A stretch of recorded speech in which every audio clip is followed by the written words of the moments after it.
The quiet proprietor. The wife called just the nanny who owned the mansion. What happens when the person you promise to love, honor, and cherish dismisses you in front of the world as nothing more than the hired help? For Letitia Solano, the breaking point came with 6 soul-crushing words. Oh, her. She's just the nanny. In the opulent ballroom of a mansion she called home, her husband, Richard, swept her aside with a laugh. But what he didn't know, and what his glittering guests could never imagine, was that the real power was not in his bank account or his booming voice. It was hidden in a secret folder, on a name signed on a piece of paper that was about to make his entire world collapse. This is not just a story of revenge. It is a story of reclamation. Part 1. The tenant and the secret annex. The air at the Hawthorne estate always felt borrowed. It was a magnificent mansion, a sprawling neo-colonial pile nestled in the green hills of upstate New York, with stone walls that held the chill of a century and windows that stared outward like the eyes of a sleeping beast. To the outside world, this was the home of Richard Rivers and Letitia Solano, a testament to his astonishing success in the world of finance. But for Letitia, it was a gilded cage, and the bars were forged with her husband's expectations. Letitia moved through the grand hall, her footsteps silent on the Persian rugs. She was not born to this life. She was the daughter of a librarian from a quiet town near Denver, a woman who found more solace in the silent aisles of a library than in the resonant grandeur of a ballroom.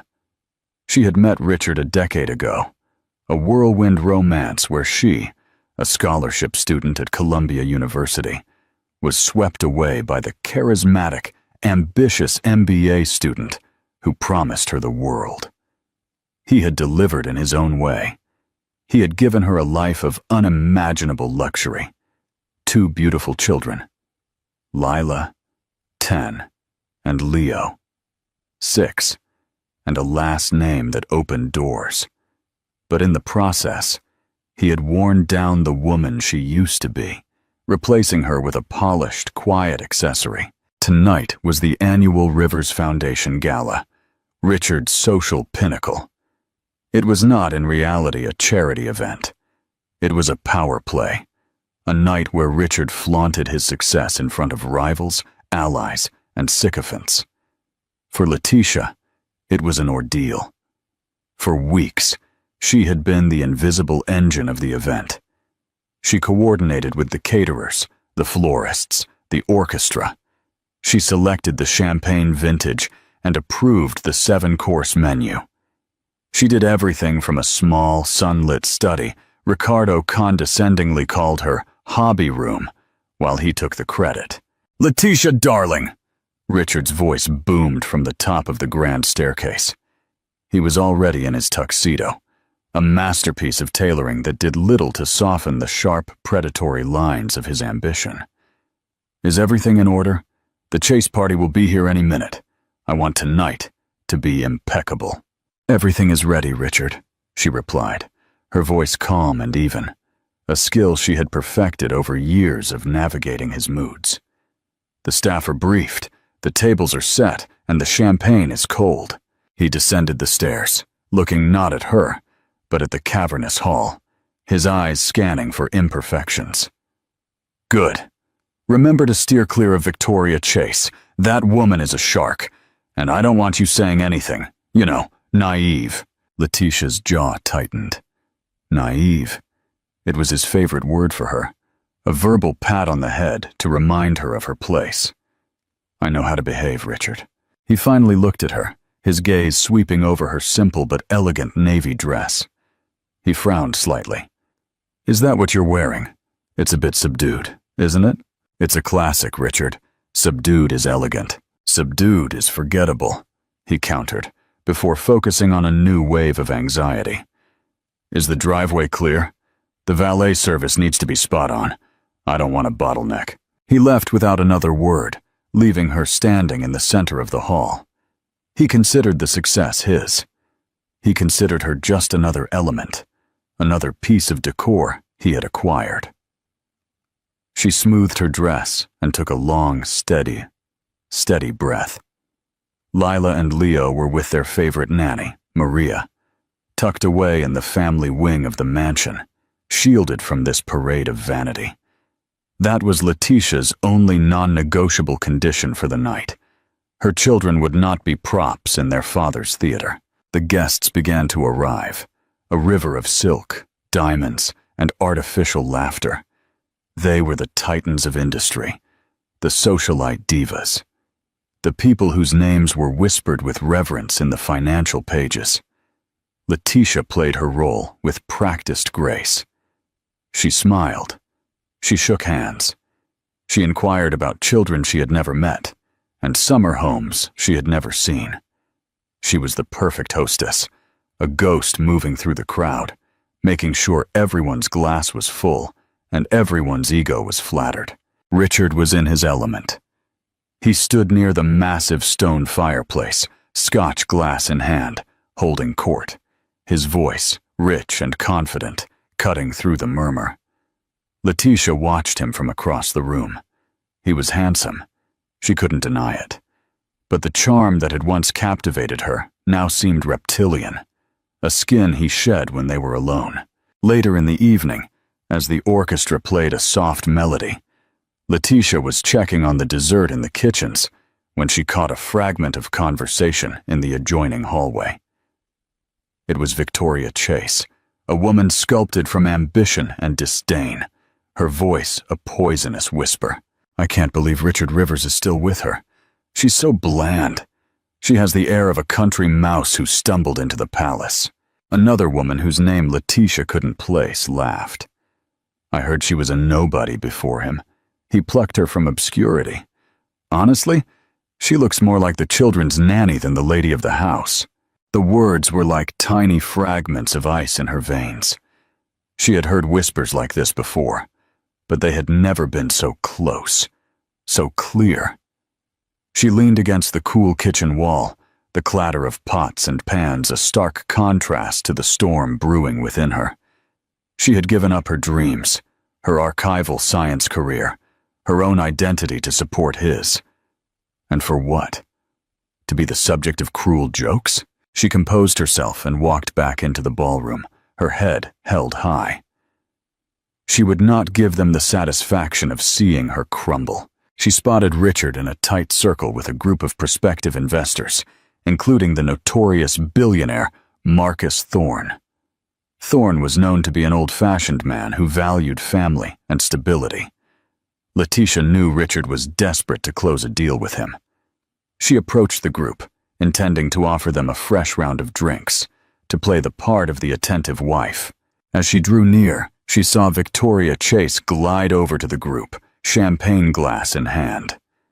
"Richard, darling," Victoria purred, placing a hand on his arm that lingered a moment too long.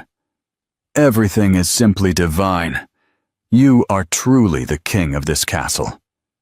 She then directed her sharp eyes to Letitia, who was now standing at the edge of the circle. Victoria's smile was a predatory slash of red lipstick. She looked Letitia up and down, then turned back to Marcus Thorne. "And you've met everyone, haven't you?" Marcus Thorne, a burly man with kind eyes, offered Letitia a polite smile. "I had the pleasure of meeting Mrs. Solano. Yes, a lovely woman." Richard, basking into the praise and anxious to maintain his alpha status in the group, made a fatal dismissive gesture in Letitia's direction. He chuckled, a sound meant to be charmingly self-deprecating, but that landed with the force of a slap. "Oh, Letitia," he said, his eyes never meeting hers. The entire circle turned to look at her. The music seemed to fade. The world narrowed to that single horrible moment. "Don't mind her. She's a worker bee. Keeps the whole operation running smoothly. Think of her as the executive nanny." He then made it worse. As a new couple approached, the woman asked, pointing to Letitia, "Is that your wife, Richard? I don't think we've been introduced." Richard, high on his own importance and the adulation of his guests, delivered the final, devastating blow. He waved a hand dismissively. "Oh, her," he said with a laugh loud enough for everyone to hear. "She's just the nanny." An uncomfortable murmur rippled through the group. Victoria Chase's eyes gleamed with triumph. Marcus Thorne's polite smile faltered, replaced by a look of deep discomfort.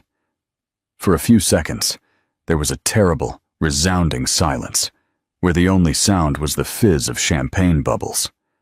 Letitia stood paralyzed. It wasn't a joke. It wasn't a slip. It was a public execution of her identity. Every sacrifice she had made, every lonely night she had endured, every condescending comment she had swallowed, it all converged into a single, unbearable pressure point. He had not only insulted her, he had erased her. In his world, in this house, she was nothing more than the help. Something inside her, something long dormant, snapped. The pain, white-hot and stinging, was there. But beneath it, a different sensation began to surface. It was a cold, clear, unyielding rage. It was not the explosive, fiery anger of a tantrum, but the deep, tectonic fury of a woman who had finally been pushed too far. She did not run out. She did not cry. She held Richard's gaze for a brief, searing moment, her eyes conveying a message he was too arrogant to read. Then she gave the group a smile so serene, so utterly detached, it was more chilling than any scream. "If you'll excuse me," she said, her voice incredibly steady. "I must go check on the children." She turned and walked away, her back straight, her steps measured. She wasn't just leaving the room. She was leaving the life Richard had built for her. As she ascended the grand staircase, leaving the party and her husband behind, she wasn't thinking about the catering, or the guests, or the whispers. She was thinking of a locked drawer in her hobby room. She was thinking of a thick manila folder, and she was thinking of the name of the man who had truly seen her worth. Arthur Hawthorne, the original owner of the mansion, the man who had left her a secret weapon, a final, beautiful checkmate in a game she hadn't even realized she was playing. The deed to the Hawthorne estate was in her name, and Richard was about to discover what it truly meant to be a guest in her home. Part 2.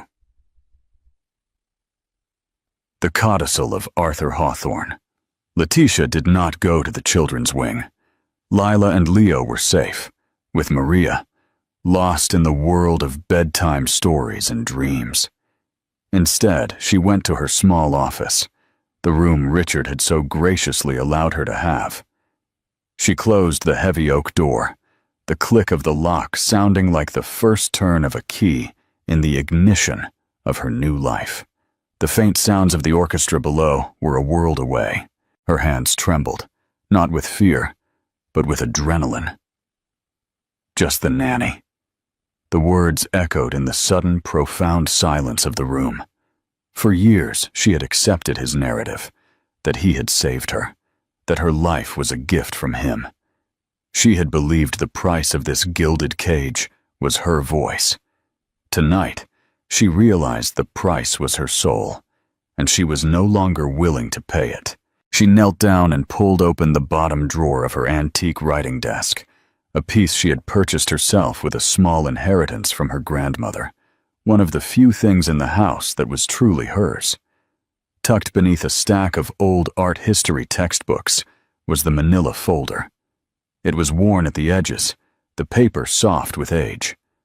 Her name, Letitia Vance, her maiden name, was written on the tab in faint, trembling script. Not her own. Inside was a collection of documents, but she bypassed all of them. Her fingers sought the primary one. It was a thick, stiff, important-looking parchment, the official deed to the property known as the Hawthorne Estate, including the main house and the surrounding 250 acres. And there, under the section marked Owner, was her name printed in black ink, undeniable, Letitia Maria Vance. Beneath the deed was a sealed envelope, addressed to her in the same elegant, trembling handwriting. She had read it only once the day it was delivered, and had found the contents so overwhelming, so bittersweet, that she had sealed it away, almost afraid of its implications. Tonight, she needed to read it again. She needed to remember. Her mind flashed back 12 years to a time before Richard, a time when she was just Letitia Vance, a brilliant but struggling graduate student. To pay for her studies at Columbia, she had taken a job as a companion and archivist for a reclusive, fabulously wealthy elderly man, Arthur Hawthorne. Arthur was the last of his lineage, a childless widower, living out his final years in the very mansion she now called home. He was grumpy, brilliant, and profoundly lonely. The world saw him as an eccentric hermit, but Letitia saw a man with a deep love for history, art, and quiet integrity. He hired her to organize his massive personal library, a task that was more a ploy for company than a genuine need for an archivist. They spent hundreds of hours together in the dusty, sun-drenched library of the Hawthorne estate. He told her stories of his life, of the changing world, of the paintings that adorned his walls. He taught her about finance, not the predatory kind Richard practiced, but the patient, value-based investing of a bygone era. He, more than anyone, saw the sharp, inquiring mind beneath her quiet exterior. "The world is full of noisy men, Letitia," he had told her one day, his voice a hoarse whisper, looking out over his estate. "Men who mistake volume for value. They build empires on sand and call them fortresses. The trick is to have your foundation on solid rock and build it so quietly they don't even know it's there until the storm hits." When Arthur's health began to fail, Letitia became his primary caregiver, a role she took on with genuine affection. It was during this time that she met Richard, who was a junior associate at the firm, managing a small part of Arthur's vast estate. Richard was charming, attentive, and deeply impressed by her proximity to such wealth. Looking back, Letitia could see the early red flags. His questions were always about Arthur's net worth, about the value of the art, about the estate. At the time, blinded by what she thought was love, she saw it as ambition. Arthur saw it for what it was. "He looks at this house the way a wolf looks at a sheep," Arthur had warned her, his frail hand covering hers. "Be careful, dear. Men like that don't acquire things. They consume them, and they consume people, too." She had defended Richard, assuring Arthur he was different. Arthur had simply patted her hand and said, "I hope you're right. But hope is not a strategy. One must always have a fortress." Arthur Hawthorne passed away peacefully a few months later. In his will, he left a generous but not extravagant sum to Letitia, enough to finish her studies and live comfortably. The bulk of his fortune went to establishing a new wing at the Metropolitan Museum of Art. The house and its contents were to be sold, and the proceeds would fund the endowment. What Letitia didn't know, what no one knew except Arthur's most trusted attorney, a quiet man named Samuel Durrance, was that there was a secret annex to the will, a codicil. Letitia opened the letter in her office. Arthur's words seemed to lift from the page, his voice ringing in her memory. "My dearest Letitia, if you are reading this, then I am gone, and you are likely feeling a little lost. I write to you because you were the only person in my final years who saw a man, not a bank vault. You shared your intellect, your kindness, and your time, none of which had a price, and all of which was invaluable. I have left you a sum in my public will, but I have also made a private provision. I worry about you, dear. You have a good heart, which in this world can be a liability. That young man, Richard Rivers, has the scent of ambition, and it is a scent that often sours into greed. He wants this house, I know. He talks about it as if it were his birthright, and perhaps one day he will have the means to acquire it. That is why I have made a rather unusual arrangement.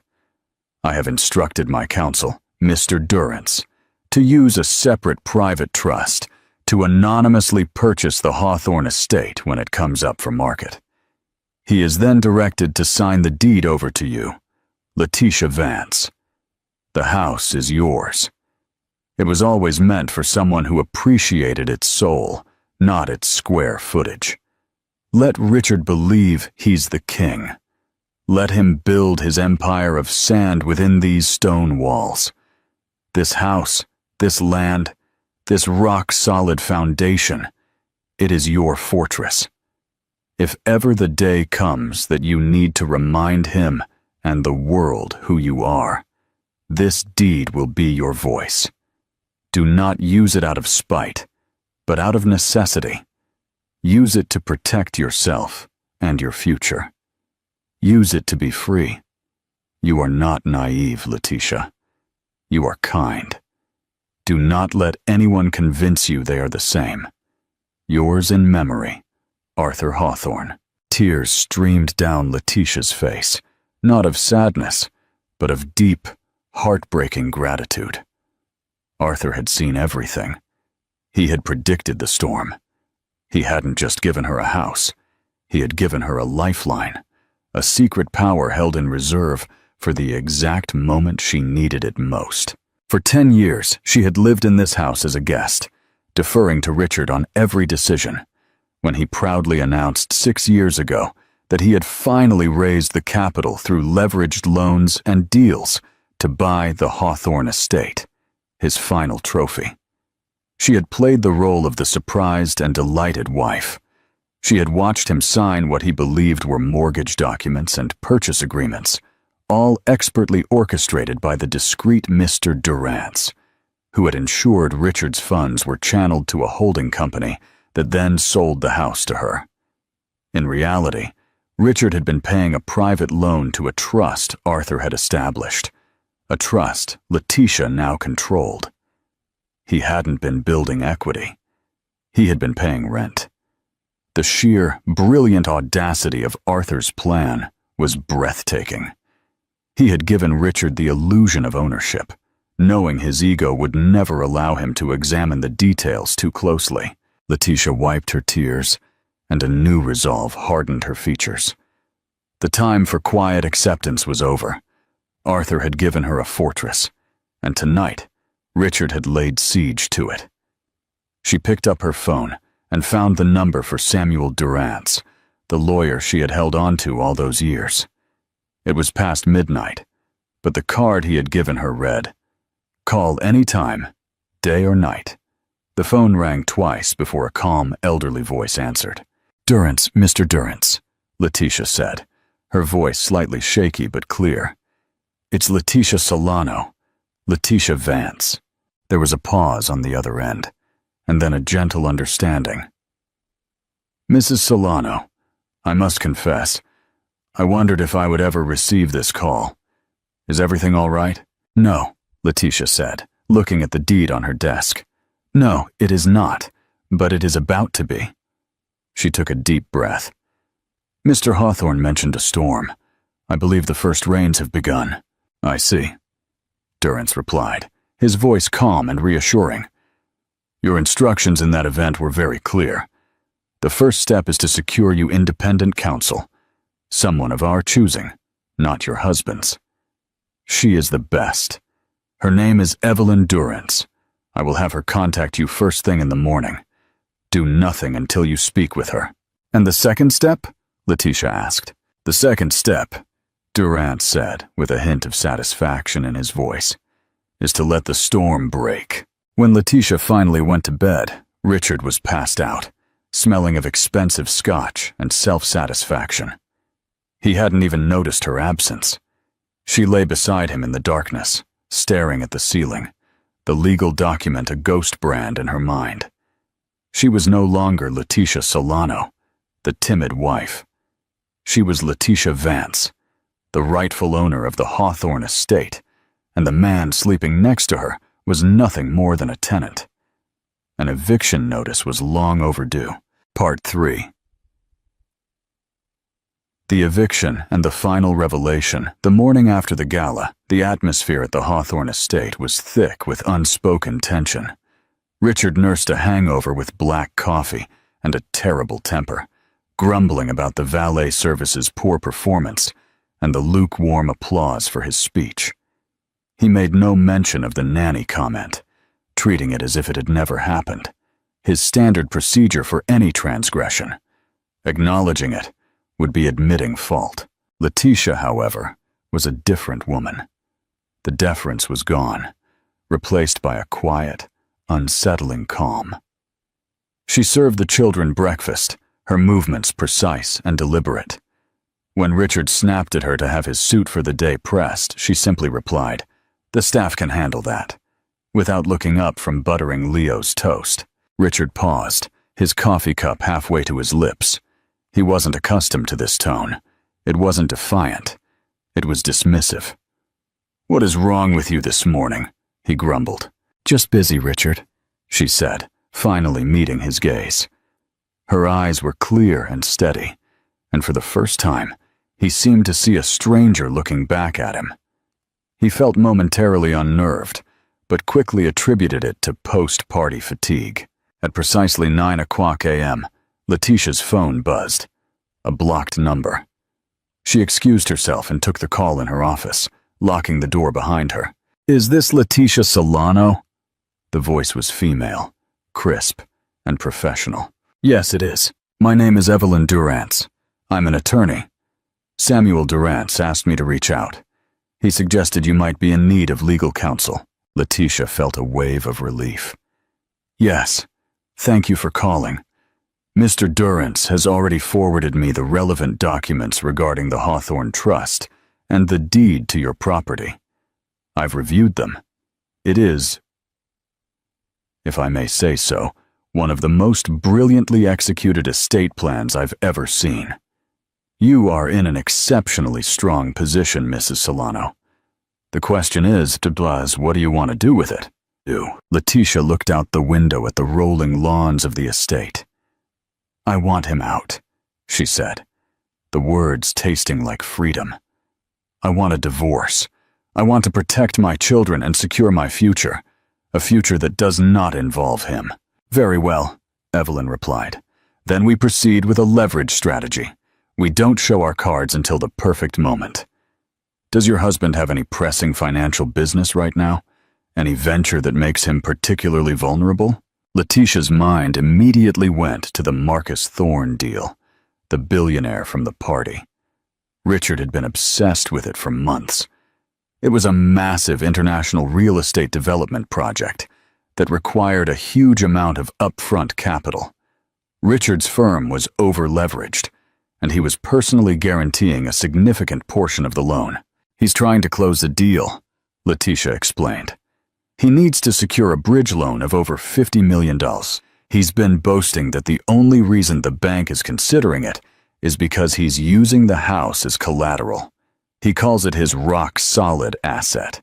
There was a sharp intake of breath on the other end of the line, followed by what sounded suspiciously like suppressed laughter.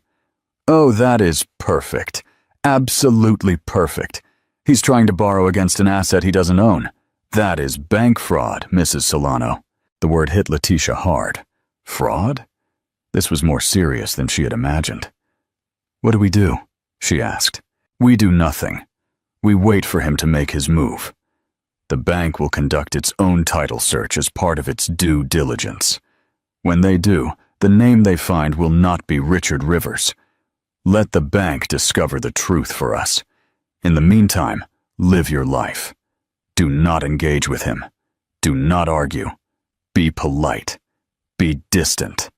And let him unravel on his own." For the next 2 weeks, Letitia followed Evelyn's advice. She existed in the house like a ghost, a polite stranger who shared a roof with Richard. The change was palpable. She stopped managing his social calendar. She stopped reminding him of his appointments. She focused solely on the children, taking them on long walks through the estate's woods, telling them stories about the trees and the land, stories Arthur had once told her. Richard predictably grew increasingly agitated. His world, which had always revolved around his needs, was suddenly unbalanced. "Why didn't you remind me about my dinner with the board?" he would snap.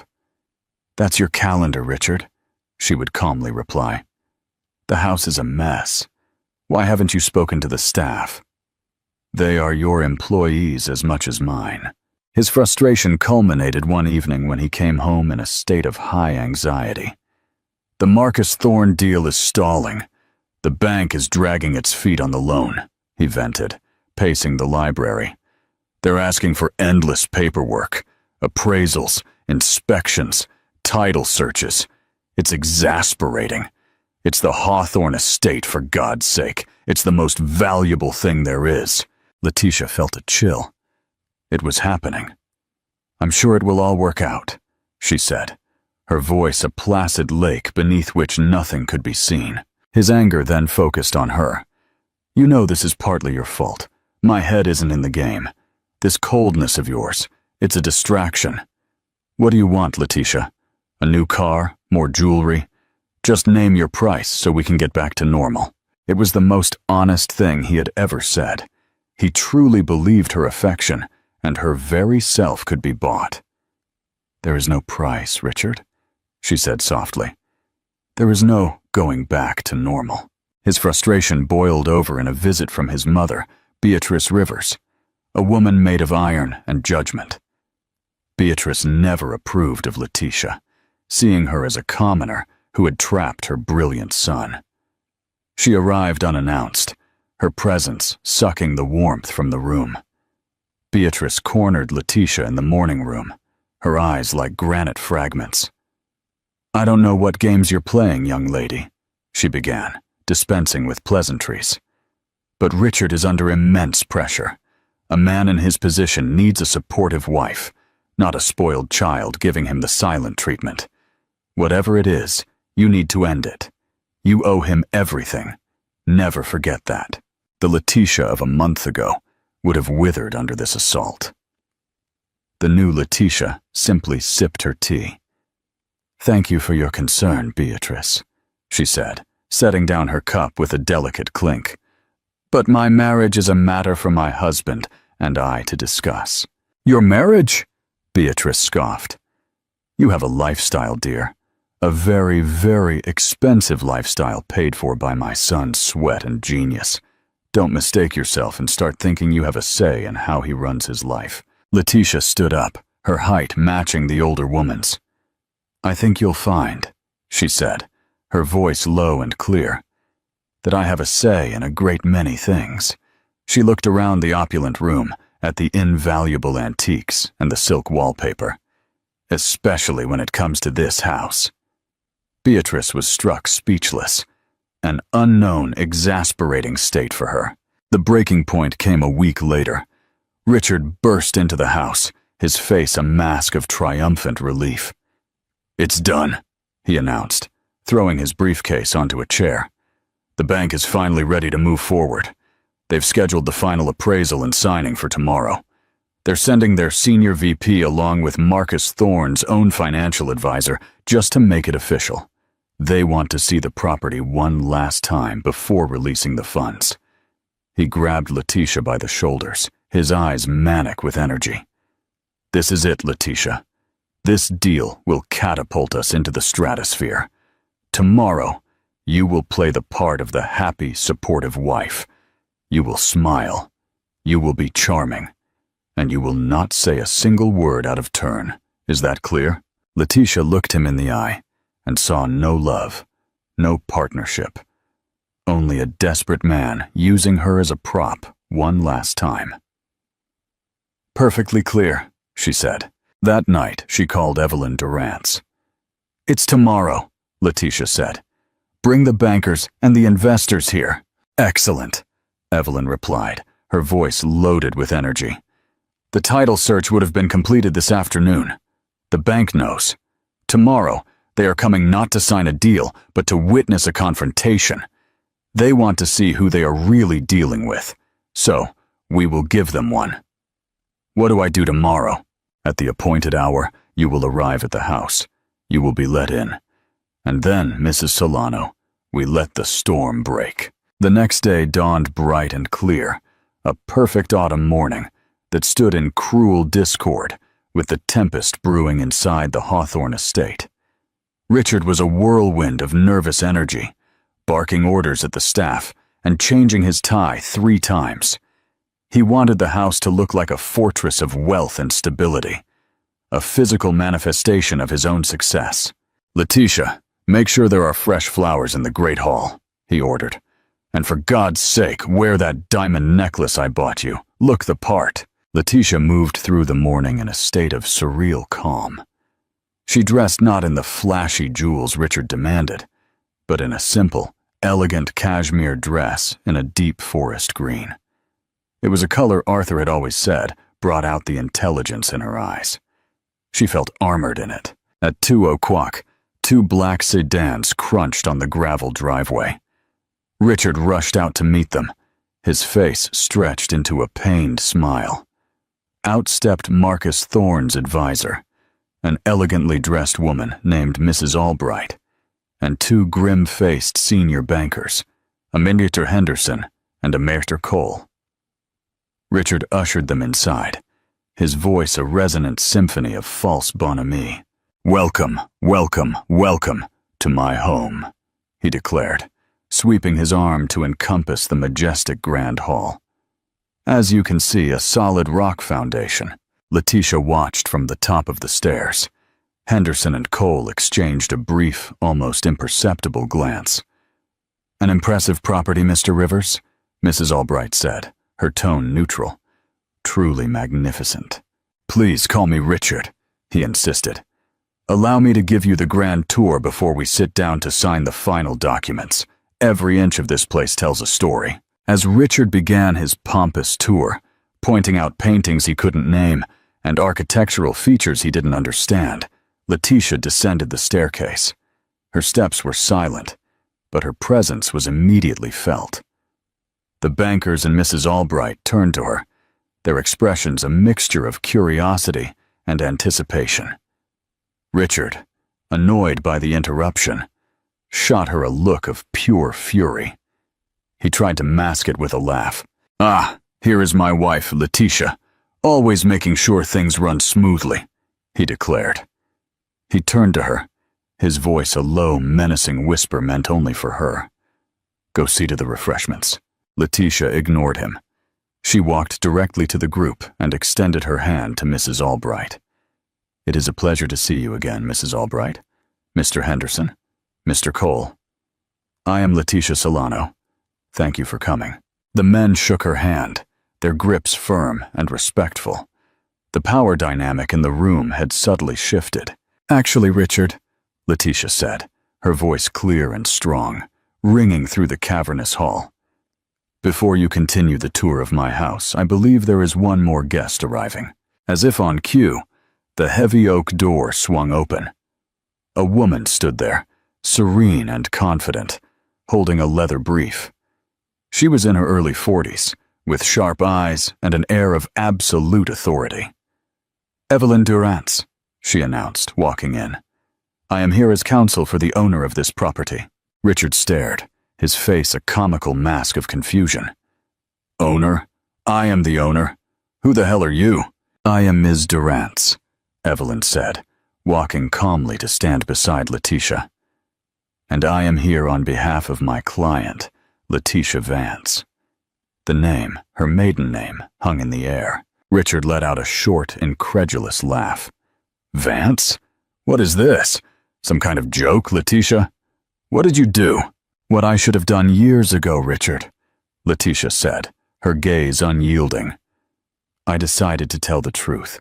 "Mr. Henderson," the lead banker cleared his throat. "Mr. Rivers, we ran the title search on the Hawthorne estate yesterday, as a final part of our due diligence for the $50 million loan you requested, which you intended to secure with this property as collateral." He paused, letting the weight of his words sink in. "The property is not in your name. It has been for the last 6 years, in the exclusive name of Letitia Maria Vance. It is free of any mortgage." Richard's face went white. The blood drained so fast he seemed to shrink before their eyes. That is impossible. It's an administrative error, a mistake," he stammered, turning to Letitia. "What have you done? Did you forge something? This is insane." Evelyn Durrance stepped forward and opened her brief. She pulled out a single parchment document. It was a certified copy of the deed. "There is no mistake, Mr. Rivers," Evelyn said, her voice cutting through his panic. "My client, Letitia Vance, is the legal and sole owner of the Hawthorne estate. The funds you used to purchase the property 6 years ago were directed to a trust she controls, as per the explicit instructions of the previous owner's estate, Mr. Arthur Hawthorne. For the past 6 years, you have not been paying a mortgage. You have been paying the rent." She laid the deed on a nearby mahogany table. The black ink of Letitia's name seemed to scream from the page. Richard stared at it, his breath coming in ragged gasps. He looked from the deed to Letitia, his eyes wild with disbelief and a horrible, mounting comprehension. The silence, the distance, the strange calm, it all snapped into place. This was a coup. You, he stammered, unable to form a coherent sentence. Mrs. Albright, Marcus Thorne's advisor, spoke, her voice stripped of any warmth.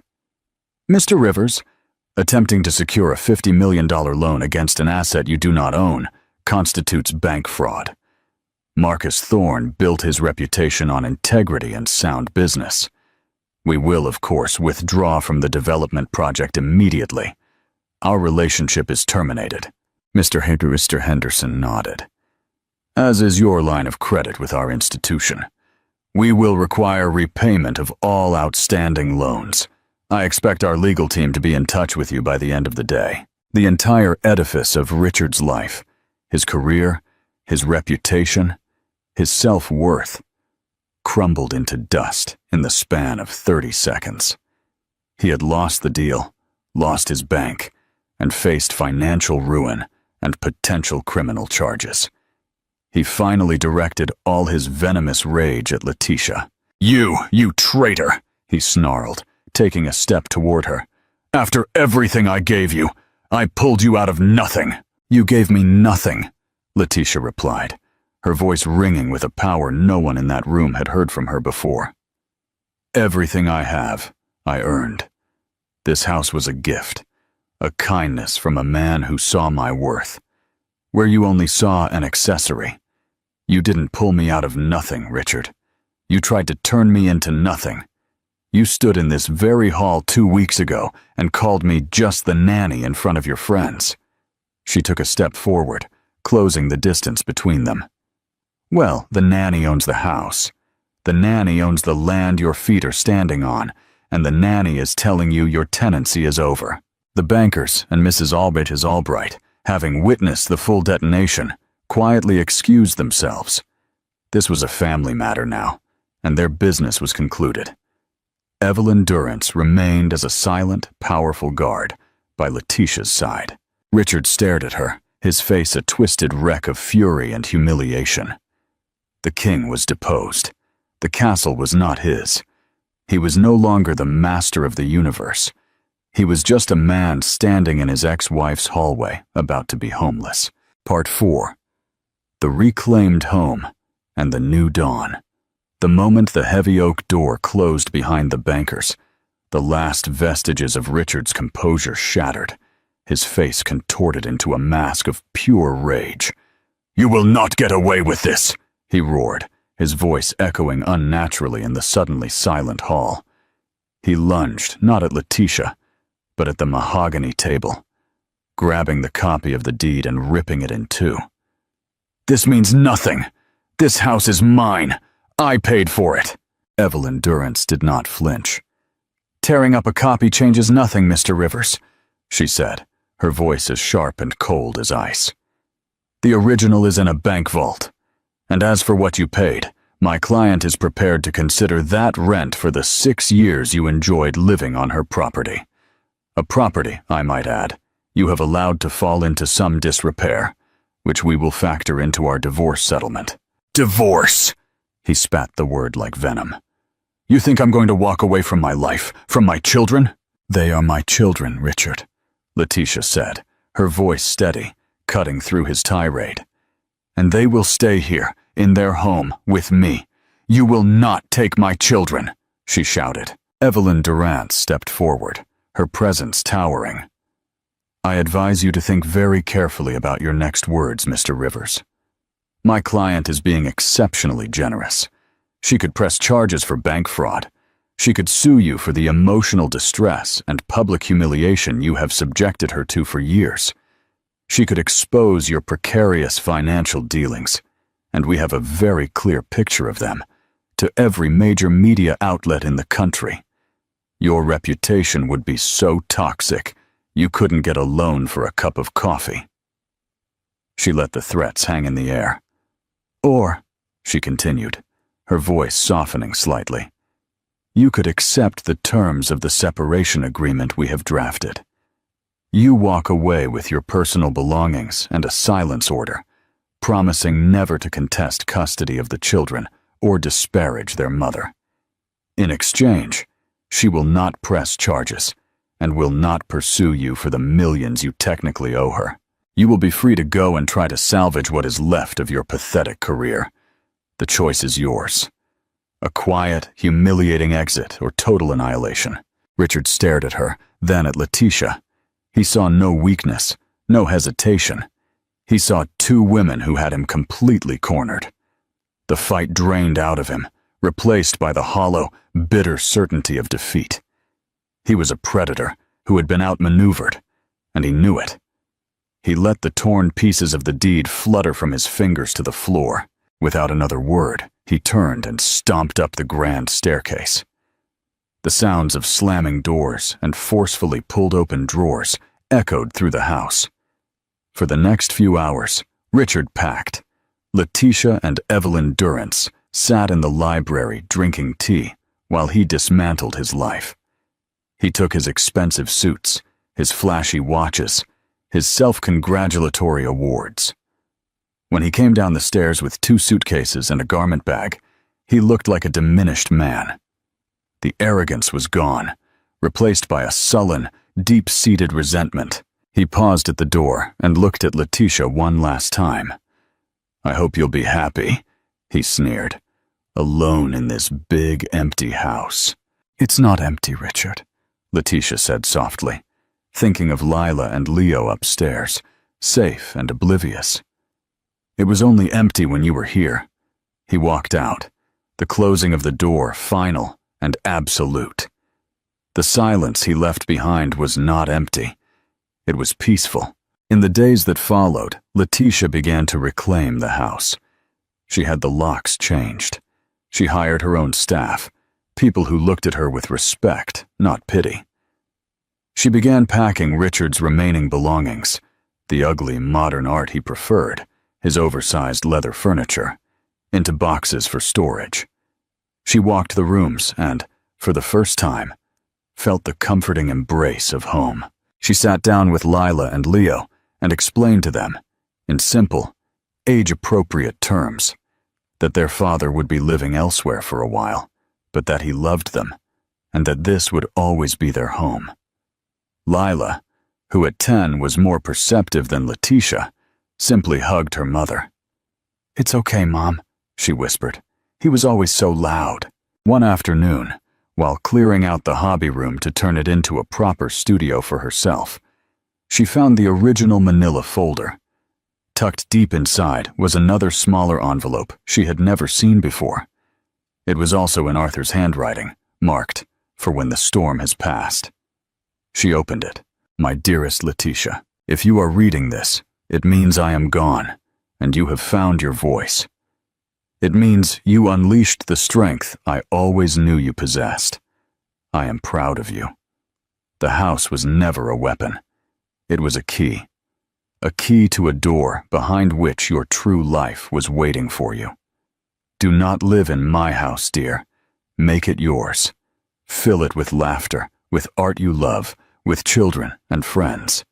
Let it be a sanctuary, not a fortress. The world is full of noisy men, but you have proven that the quietest voices often have the most important things to say. Your future is an unwritten book.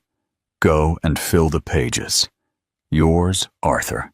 Tears welled up in Letitia's eyes as she read the letter.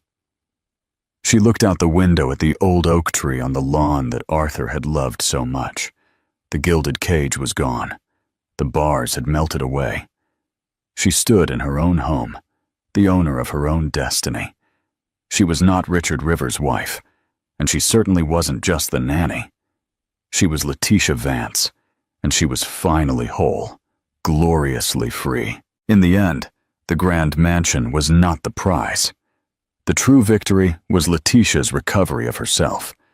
She proved that true power is not about wealth or status, but the quiet strength found within us, waiting for the right moment to emerge. Richard Rivers built his world on a foundation of arrogance and illusion, and it only took one piece of paper and one moment of courage to bring it all down. Letitia didn't just evict a cheating husband. She evicted the fear and doubt he had instilled in her for a decade. She is a reminder that your worth is never determined by how others see you, but by how you see yourself. If this story of resilience and empowerment resonated with you, show your support by hitting that like button. Share this video with someone who might need a reminder of their own inner strength. And don't forget to subscribe to our channel for more real-life dramas and stories of justice. What did you think of Letitia's final move? Let us know your thoughts in the comments below.